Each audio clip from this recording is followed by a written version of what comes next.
methodology called Being, Knowing, Doing that basically helps you find your passion and your purpose. Because if you have passion and purpose, you're going to be more successful than the average person, right? And so, because of just how today went, we're gonna hold on, I'm gonna bring up a chair or there are no chairs for me. okay. So anyway, we're gonna go through a couple things today, and we're gonna probably zoom through this just because of how the style is today. Okay, so we first and foremost, in order to be successful, you need to define your success and what is grit, and then how to turn obstacles into pedestals, right? Understanding opportunity and what options you have after graduation. Okay, so that's what we're going to talk about today. Okay, so I already told you my story. You know, this is a young me, Nigerian, getting that good jollof rice, right? And then my family, and like I told you, my mom and dad passed away, the four of us, and then that's me at college graduation. So how do you go from an orphan to college graduation, right?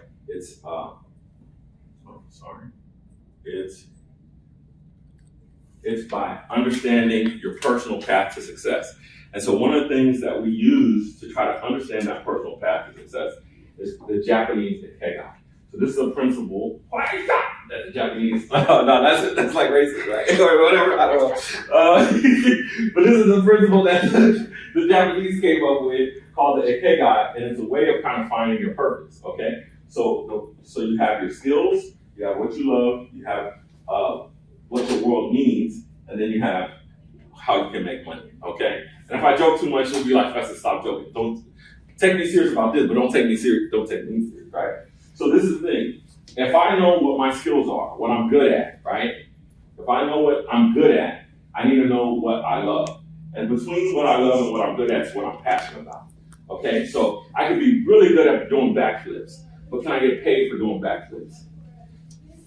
Well, if I'm a gymnast, maybe, right? If you harness your potential. If I harness my potential, right? So we got to figure out how we could take what I'm good at and what I love, and then harness the potential, right? So then we go into what the world needs, right? Because if I'm trying to get a career, it doesn't matter what my career is. If people don't need it, okay, they're not going to give me money for it, okay? So does the world need another little yachty? Maybe, right? But the thing is, based off of what the world needs, that's where the money's going to go, okay? Right now, everybody's talking about AI, everybody's talking about green revolution, all these different types of things. So there's needs there. People who can do engineering, people who can do marketing, people who can do all kind of business stuff, right? In that need, people who come up with new laws, okay? And so that's where I find my vocation, right? And where the needs and where the money's flowing. So if I tie my skills together and the money together, I could get a profession out of that, okay? I get a profession out of that, but I might not love that profession. And so this is why you need to know all of these things: the skills, what I love, what the world needs, and how I can make money. And then it's going to give me my profession, it's going to give me my passion, my mission, and my vocation. So then I'm going to go apply myself to the career that makes the most sense for me. I'm going to tell you this right now. There's some jobs you're just not going to like the job, and you have to know why you don't like the job, okay? You got to know why you don't like the job. Because if you don't know why you like the job, you're like, man, I hate waking up coming here every day, right? You don't know how to make an improvement, but maybe you know what you're passionate about and you love what you're passionate about, and then you're able to say, you know what, I don't like my boss. I love this job, but how can I get this out of here? Or how can I switch departments? Or how can I go to another agency that does the same thing, right? So those different types of things like that, right? Okay. So the way you do that is through being, knowing, doing. Now this is what we came up with. Being is about character, values, and principles. Character, values, and principles. And we don't mean character just in terms of the moral sense of character. We mean character in terms of the sense of what wakes you up in the morning, what animates you, right? So what makes Mickey Mouse and Minnie Mouse different? Anybody know? The personality? Bingo, the personality. So it's something that drives them, that animates them, that makes them different, even though the character on the outside is the same, right? Because we could all be from Alief, we could all be from the SWAT, you know what I'm saying? But there's something about you that makes you different and unique, though you grew up in the same environment as everybody else. You see what I'm saying? And so that's what we need to figure out is what drives us, what motivates us, what pushes us, right? And so then we go to knowing what resources are available and how to use them. Okay, what resources are available and how to use them. So everywhere you go, there's resources. The world is full of resources. But the thing is, if I don't know how to use the resources, then guess what? It's no good to me, right? So it's just like those voting machines. They showed you the voting machine, but if you don't know how to use the voting machine, it's useless. You could like a candidate, you could love a candidate, but then it's useless, okay? So finally, it's executing with excellence, okay? Executing with excellence. So how do you execute with excellence? You have to have a plan, you have to have a process, and then you have to do that thing. So between being and knowing, there's relationships. Okay, if I know my character, my values, and my principles, okay, then I know who I need to be in relationship with. People who share similar characters, share similar values, share similar principles, okay? And then we can now share what we know. Okay, we say, man, you got the job over here. Yeah, I got the job over here. Man, how do you get a plot? How do you do this? How do you get this? How do you get that scholarship? How do you do this? You feel what I'm saying? You feel where I'm coming from? Okay, between knowing and doing is your academia and skills. So if I know what resources are available and how to use them, and I know how to do stuff, then I could continuously build myself up in terms of my knowledge and the resources that are available to me. And between doing and being is our passion, our purpose. Okay? So I'm doing stuff. I might be doing stuff all the time. Oh, they said fill out college application. They said do this. They said do that. I don't even know why I'm doing this stuff. Right? But that's what they told me to do. Everybody heard that saying before. They said, who's they? Right? So if you're trying to live out your own personal purpose, okay, you need to know why. Okay, and not just listen to them and they, right? So if you bring all that together, you can have personalized success, right? And why is personalized success important? Because has anybody looked on Instagram and said, man, my life sucks compared to that person? Has anybody looked at somebody else's life and said, dang, I wish I had or I wish I could do? But see, when you have personalized success and you know where you're going and you're driven to go where you're trying to go, you don't have to worry about all that. You'll be like, man, that beach looks nice. I'm gonna be there in 2 years. You know, I got my financial literacy down. You see what I'm saying? You'll have a plan. You'll have a way in order to get there. Because I'm telling you, the way that I grew up, and maybe some of y'all feel me, some of y'all don't. It was pretty gritty. It was pretty tough, right?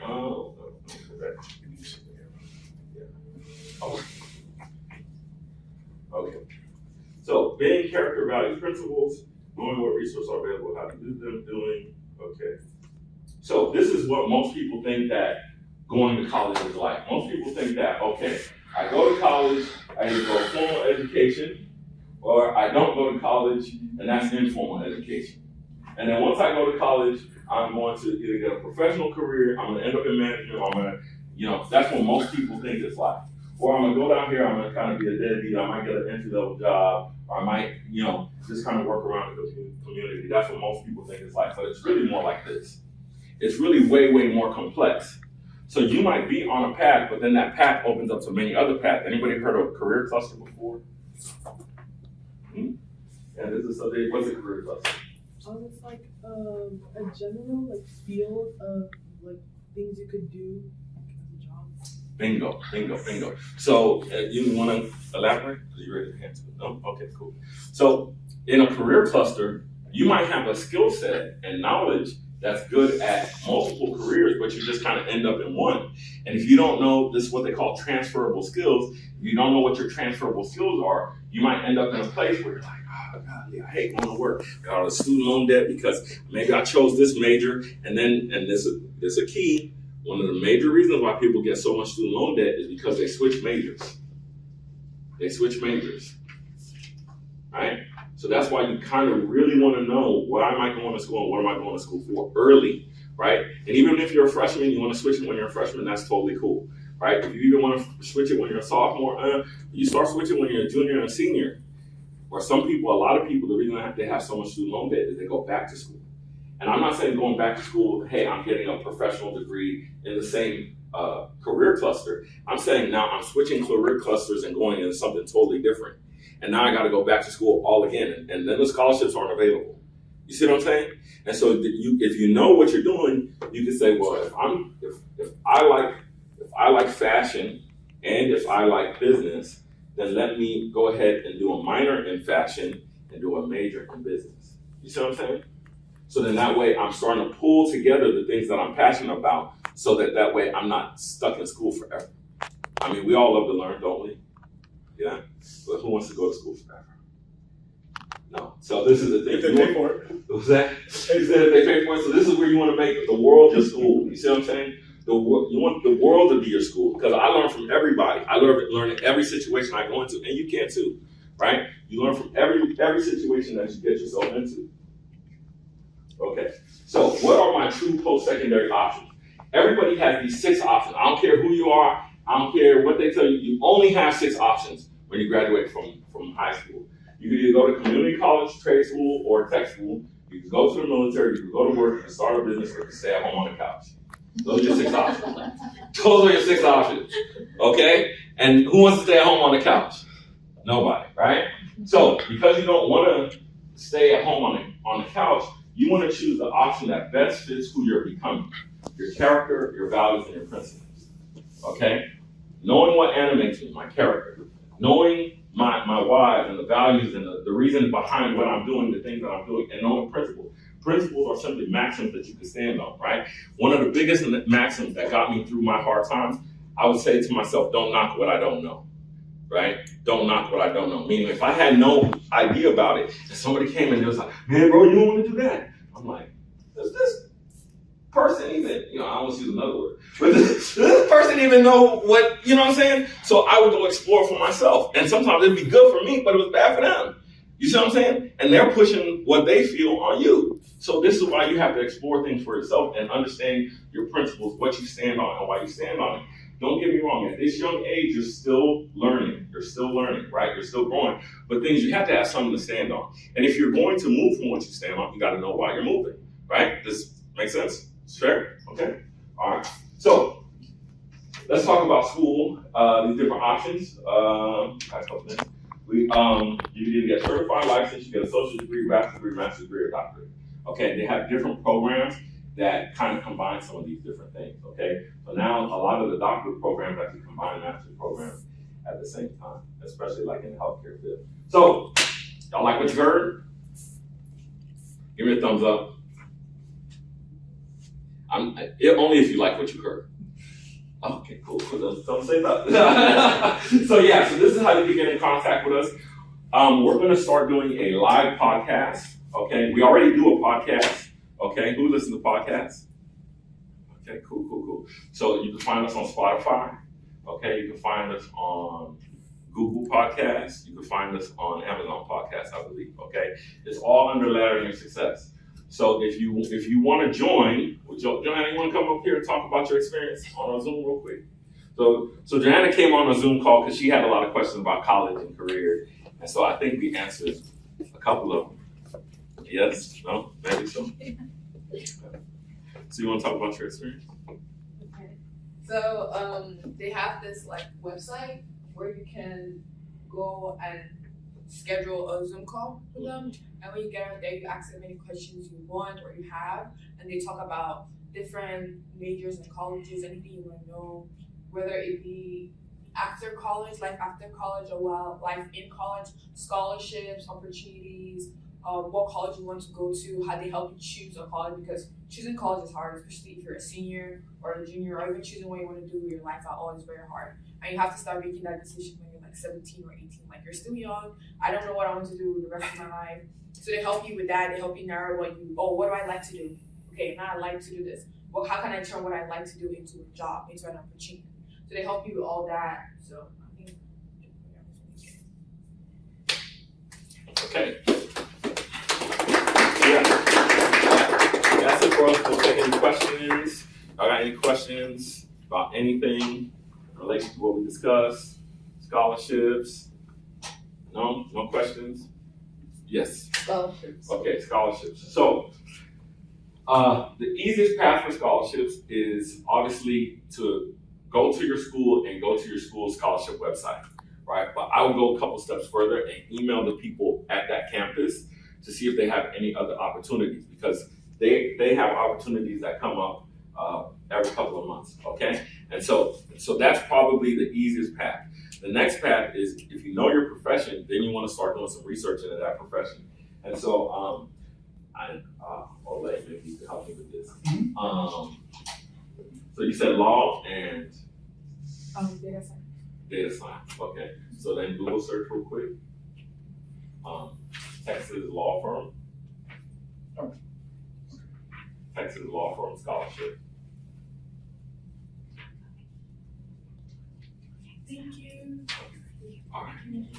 So yeah, so see this one right here. Oh, that's cool. So you got My Texas Firm, you got Crowder Criminal Firm. So these are law firms that offer their own scholarships. So then you just go through and see, this is $1,000 scholarship, high achieving student pursuing higher education, July 7th. So basically, that's pretty much open to anyone, it looks like. This one, the scholarship is open to any student enrolled in a accredited graduate or professional program includes. So these are actual law firms now that you can go to and apply. You see what I'm saying? These are going to have a lot less, what's the word? Not rigor, I guess you could say, than like a Jack Kent Coat, right? A Jack Kent Coat's $40,000 a year for 6 years, whatever. So, but these, it's going to be a lot less competition and rigor, because they're just like, to be honest with you, some of them is just tax write-offs. You know what I'm saying? Just being honest with you, right? So this is kind of the way of thinking once you're there. So is this helpful? That's a good question.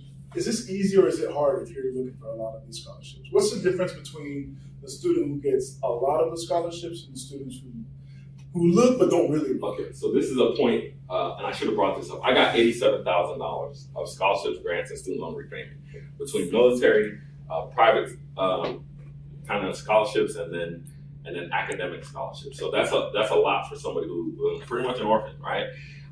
So the bulk of it was military. I'm not going to say a lot of you, but is it hard or is it easy? To me, I treated it like I treated a part-time job. When I got my first scholarship, I went to HCC. It was $1,000. I said, man, for writing 2 pages, $1,000. I was like, oh, it's on. And then every scholarship I could do or go after, I started going after it. So we came up with a little bit of a methodology. We do have a scholarship guidebook. It's like $10 or something like that, $10, $11. But I put the methodology in there. Basically, in the spring, you have deadlines in the spring, right? And so you get 5 or 10 scholarships you're going to apply for in the spring. So just in your part-time, especially y'all got AI and stuff now, you know what I'm saying? You write the papers up, and then you send them, you start sending them in the spring, and then you do the same thing in the fall, because you might have 4 or 5 deadlines. A lot of times the deadlines will be around October and then kind of February. Some of them will be open in in January and June. So I hope that tackled the question. Well, yeah, that's it. It's a part-time job. I think that's the difference between those who do get access to a lot of college scholarships and grants and things, and those who don't. Yeah. It's the work you're willing to put in, Yeah. and the work will determine the outcome. If you're not putting in a lot of work, don't be surprised if you don't get a lot of those outcomes you're looking for. There are people out there who are exactly like Festus said, treating it like a real job, spending 2-3 hours at a time writing essays, filling out scholarship applications, all these different things, and they got a nice little dose of money to pay for their college, right? And that's one of the biggest reasons why we're around, right? I was working in accounting. I was the person he described. I hated my boss, and my boss hated me. It took me a while to figure, oh no, real talk. I didn't like my boss, she didn't like me. And I'm sitting there depressed, bad health, trying to figure out what's my real purpose after I got laid off. I found my purpose. It was teaching. You've got to find your teaching. You've got to find your flow. The first day I stepped in the classroom and started teaching kids, it didn't feel like work. You got to find that thing for you. Everyone's got it, right? So that's a big thing with finding your scholarships and finding what your purpose. Yes, ma'am. Can you talk about FAFSA and TASFA? In terms of the changes to them, or in terms of just in general? In general. So in general, that's the number one reason why people don't get scholarships, because it's a requirement for most scholarships. Okay, so when you fill it out, it basically is a way of the government calculating what you can afford to pay and what you can't afford to pay. So that information is then shared with the school. So then the school, and I don't want to get too deep into it. So then the school says, hey, listen, we got this bucket of money. Okay, who do we give the money to? And so they look at your academic record and then they look at your financial ability. And then they say, hey, this person needs this amount.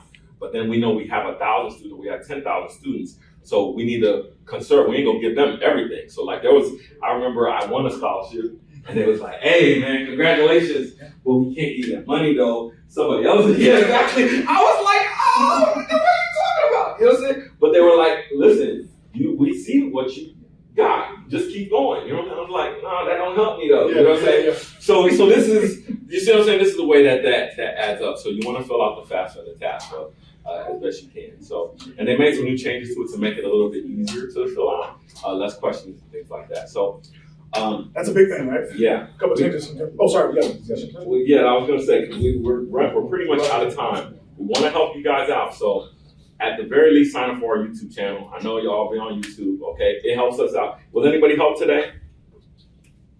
Okay, y'all do the low hand. Okay, that's cool. If you was helped today, then help me help you. Okay, sign up at least for our YouTube channel. Just go Laddering Your Success.